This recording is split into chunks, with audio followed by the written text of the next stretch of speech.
Hello guys, और क्या हाल है मिलियंस। तो जैसा कि हमने लास्ट वीडियो में अपनी बात करा था, उसको आगे कंटिन्यू करते हुए मैं आपको बताना चाहूँगा जो ओला का इवेंट था 15 अगस्त को, संकल्प, वो कंप्लीट हो चुका है और ओला ने इसके ऊपर जो भी अपडेट्स थी क्लियर कर दी हैं। जैसे कि हमने अपनी लास्ट वीडियो में बात करी थी कि ओला का एक स्कूटर लॉन्च होने वाला है, ओला S1 स्पोर्ट्स, और दूसरी तरफ उनकी एक बाइक लॉन्च होने वाली है, डायमंड हेड बाइक। तो उसके ऊपर जो भी न्यू अपडेट्स थी, जो भी स्पेसिफिकेशंस थी मोटर को लेकर, या फिर उनकी आने वाली जो भी इनमें हार्डवेयर या सॉफ्टवेयर का अपडेट्स हुआ है, वो सब क्लियर हो चुके हैं। तो इस वीडियो को लेट अपलोड करने के पीछे मेरा एक ही मोटिव था कि मैं नहीं चाहता था कि हम लोगों से कोई भी इन्फॉर्मेशन छोटी से छोटी मिस हो जाए, या फिर एक दो दिन में कुछ ऐसी अपडेट्स आ जाए जो हम लोग मिस कर दें। तो मैं चाहता था जो भी सारी इन्फॉर्मेशन है मैं इसी वीडियो में सारी बाइंड अप कर दूँ। तो चलिए शुरू करते हैं। तो सबसे पहले शुरुआत करेंगे इनके 4680 सेल से, जिसको नाम दिया है इन्होंने भारत सेल, क्योंकि यही सेल्स होते हैं किसी भी एक ईवी प्रोडक्ट के लिए जो सबसे ज़्यादा इंपॉर्टेंट होते हैं, क्योंकि यही 4680 सेल इनके आने वाले प्रोडक्ट्स में यूज़ होने वाला है। तो जैसे कि इन्होंने पहले बताया था, इनका ये 4680 सेल 10% मोर डेंस और 5% इसके अंदर ज़्यादा कैपेसिटी है एनर्जी स्टोर करने के लिए, जैसे कि इन्होंने अपने लास्ट इवेंट में बताया था इसके बारे में। तो सेल्स के ऊपर जो न्यू अपडेट है वो उन्होंने ये बताया है कि ये जो इनके सेल्स हैं वो 15 ईयर लाइफ के साथ आएंगे, और वहीं ये 20 to 80% चार्ज होने में सिर्फ 15 मिनट का टाइम लेंगे। वहीं इसके बारे में और अपडेट बताते हुए कंपनी ने ये बताया कि इनके ये जो सेल है 4680, कि इसी प्लेटफॉर्म पे ये अपने और न्यू सेल्स डेवलप करेंगे, जो कि इस प्रकार रहने वाले हैं 4600 सेल, 46120 सेल। ये सारे सेल्स इनके आने वाले फ्यूचर प्रोडक्ट्स में यूज़ होने वाले हैं, और जहाँ तक इनकी डिलीवरी का सवाल है, ये आने वाली नवरात्रि तक स्टार्ट करने वाले हैं।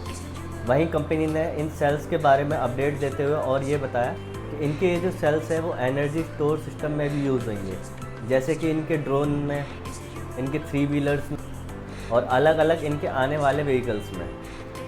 और वहीं कंपनी ने आगे बढ़ते हुए अपनी अगली अपडेट के बारे में जो बताया वो यह था कि इन्होंने अपनी फेराइट मोटर को भी डेवलप कर लिया है। उसकी परफॉर्मेंस और टॉर्क भी ये लगभग सेम उस लेवल तक पहुँच। इन्होंने बताया कि इनकी जो ये फेराइट मोटर है उसमें कोई भी रेयर अर्थ मेटल का यूज़ नहीं किया गया है, जिससे होगा ये कि हमारी चाइना पर डिपेंडेंसी कम होगी और हमें कोई भी रेयर अर्थ मेटल की ज़रूरत नहीं पड़ेगी।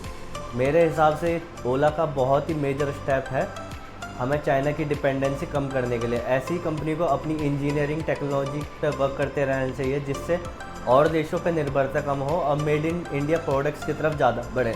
लेकिन कंपनी ने ये अभी तक रिवील नहीं किया कि ये अपने सेल्स को कब तक प्रोडक्ट में इंस्टॉल करके मार्केट में लाने वाले हैं। वहीं आगे बढ़ते हुए कंपनी ने हमें जनरेशन 4 के बारे में भी बताया क्या इन्होंने चार्ट के थ्रू हमें डेमोन्स्ट्रेट करने की कोशिश करी कि इनके जो जनरेशन 4 के प्रोडक्ट्स रहेंगे उसमें जो पीक पावर है वो 76% से बढ़ चुकी है। वहीं इनका जो प्रोडक्ट है वो 25% लाइटर हो चुका है, 15% मोर एफिशिएंट। और वहीं कॉस्ट रिडक्शन की बात करें तो इनका जो प्रोडक्ट है वो 41% से कॉस्ट रिड्यूस हो गई है, जिसकी एज़ कम्पेयर टू जनरेशन 1, जिससे कंपनी को प्रॉफिट होगा।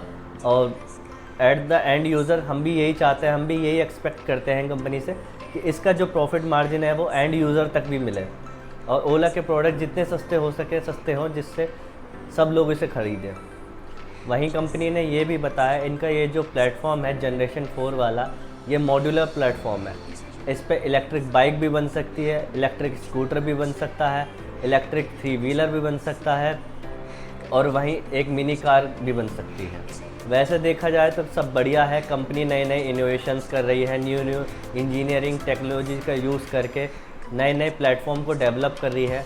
लेकिन एक एंड कमी यही रह जाती है, कंपनी ने ये अभी तक क्लेम नहीं करा कब तक यह मार्केट में आ पाएंगे। वहीं अगली अपडेट के बारे में बात करें तो कंपनी का मूव OS 6 आ चुका है, जिसमें इन्होंने AI भी डाल दिया है, ADAS भी डाल दिया है, और करीबन 25 AI के फीचर्स इन्होंने इसके अंदर डाले हैं। मैं इनके मेन फीचर्स के बारे में बता देता हूं जो इनके मूव OS 6 में आए हैं। पहला, कंपनी ने इसमें वॉइस नेविगेशन सिस्टम डाल दिया है, जिसमें वॉइस नेविगेशन सिस्टम ये होता है कि आपको सिर्फ स्कूटर को ये बताना है कि आपको घर जाना है या कहाँ जाना है, उसकी लोकेशन ये ऑटोमेटिक ले लेगा, जो कि फीड होएगी पहले से ही, और ये ऑटोमेटिक उस लोकेशन पर पहुंच जाएगा। दूसरा, इसमें आप मोड कस्टम सेट कर सकते हो इमेज जनरेट कर सकते हो एआई के थ्रू। इसमें 11 लैंग्वेजेस का सपोर्ट दिया गया है जो कि बहुत अच्छा है। मल्टीपल लैंग्वेज में आप इसको यूज़ कर सकते हो। और वहीं और भी जो एआई फीचर्स हैं उनके बारे में बात करें तो पहला रहेगा इनका कोलिजन अलर्ट, दूसरा स्पीड अलर्ट, तीसरा ब्लाइंड स्पॉट अलर्ट, चौथा अडेप्टिव क्रूज कंट्रोल, पांचवा ब्लूटूथ कनेक्टिविटी, छठा एबीएस सिस्टम, सातवां थेफ्ट अलर्ट, आठवां ट्रैक्शन कंट्रोल, नौवां अडेप्टिव बूस्ट। अडेप्टिव बूस्ट वाला फीचर मेरे को देखा जाए तो बहुत अच्छा लगा। वैसे तो ये हीरो वीडा में आता है। अडेप्टिव बूस्ट का मतलब जैसे कि है कि आपको एकदम एक्सलेशन चाहिए तो आप थ्रोटल को हल्का सा पुश करेंगे, वो ऑटोमेटिक स्पीड पकड़ लेगा। और एक ट्रैक्शन कंट्रोल वाला फीचर भी मुझे बहुत अच्छा लगा, क्योंकि हमने जैसे कि देखी ओला की गाड़ियों में बहुत पावर रहती है, हल्का सा थ्रोटल देने पे ही वो एकदम हवा की तरह भागती है। तो ये ट्रैक्शन कंट्रोल वाला फीचर भी बहुत अच्छा फीचर है, जिससे बारिश के दिनों में आपकी स्कूटी स्किड नहीं करेगी। अभी तक ये जो सारे फीचर्स मैंने आपको बताए ये मूव OS 6 से रिलेटेड थे। वहीं आगे बढ़ते हुए हम अपने प्रोडक्ट्स जो इन्होंने शोकेस किए प्रोडक्ट्स उनके बारे में बात कर लेते हैं। इसमें क्या क्या स्पेसिफिकेशंस है, क्या क्या चीज़ें यूज़ करी गई हैं। तो सबसे पहला प्रोडक्ट है इनका ओला S1 स्पोर्ट्स, जो कि इन्होंने फिजिकल फॉर्म में तो शोकेस नहीं किया, सारा डिजिटल फॉर्म में ही शोकेस किया। लेकिन उसमें देखा जाए तो इन्होंने आगे और पीछे दोनों तरफ कैमरे दे दिए गए हैं, जिससे उन कैमरे की यूज़ से आप कोलिजन अलर्ट का फीचर एक्टिवेट हो सकता है, या फिर आपकी स्कूटी को कोई अगर चोरी कर रहा है तो थेफ्ट अलर्ट का मैसेज आपके ऐप पे आ जाएगा।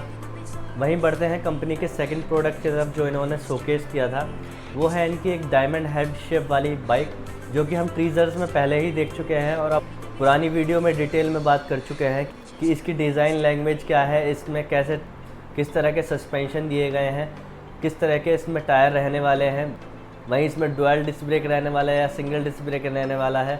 तो ये सब जानने के लिए आप इस वीडियो के लिंक पे क्लिक कर सकते हैं या हमारी लास्ट वीडियो को गो थ्रू कर सकते हैं। वहीं एट द एंड इस पूरे इवेंट के कंक्लूजन के बारे में अगर हम बात करें तो देखा जाए तो कुछ चीज़ें अच्छी हैं, कुछ चीज़ें हैं जो मेरे को समझ नहीं आई। पहले अच्छी चीज़ों के बारे में बात कर लेते हैं। तो सबसे पहले जो कंपनी की इनोवेशंस है बैटरी सेल्स को लेकर, वो देखा जाए तो एक बहुत अच्छा स्टेप है, जिससे हमें किसी भी कंट्री जैसे चाइना हो गई उसके ऊपर डिपेंडेंसी हमारी नहीं रहेगी मोटर से रिलेटेड या फिर सेल्स से रिलेटेड। अगर ये इस तरह के सेल्स को और अच्छे तरीके से डेवलप करके अपने प्रोडक्ट्स में शोकेस इंस्टॉल करके शोकेस करेंगे मार्केट में या मार्केट में उतारेंगे, तो हो सकता है और भी कंपनी जैसे महिंद्रा हो गई, टाटा हो गई, ये सारी कंपनियां भी इनसे अपने सेल्स को डेवलप करवा सकती हैं, अपनी बैटरीज़ को डेवलप करवा सकते हैं, जो कि ये अपने आने वाली कार्स में यूज़ कर सकते हैं। तो देखा जाए तो ये बहुत अच्छा इनोवेशन है जो ओला ले रहा है। और मेरा मानना तो ये है कि और भी कंपनीज, जितनी भी इंडियन कंपनीज़ है, उनको ये स्टेप लेना चाहिए कि वो खुद से इन चीज़ों को डेवलप करें। तो देखा जाए तो ओला कंपनी एक इनिशिएट ले रही है जिससे मेड इन इंडिया प्रोडक्ट्स पे ज़्यादा फोकस किया जाए है। और जैसे कि ओला कंपनी ने अपनी फेराइट मोटर को भी शोकेस किया, जिसमें रेयर अर्थ मेटल्स का यूज़ नहीं किया, जिससे क्या हमारी चाइना पे डिपेंडेंसी कम हुई। रिसेंटली अभी चाइना ने क्या किया था, जितने भी इनके रेयर अर्थ मेटल्स थी उनकी सप्लाई पर रोक लगा दिया था किसी भी अदर कंट्रीज़ को देने के लिए। वहीं कंपनी ने ये भी बताया कि इन्होंने ये जो मोटर डेवलप करी है फेराइट मोटर, वो करीब करीब सेम पावर और टॉर्क आउटपुट प्रोड्यूस कर रही है जो कि एक रेयर अर्थ मेटल वाली मोटर्स का यूज़ करके हम लोग ले रहे थे।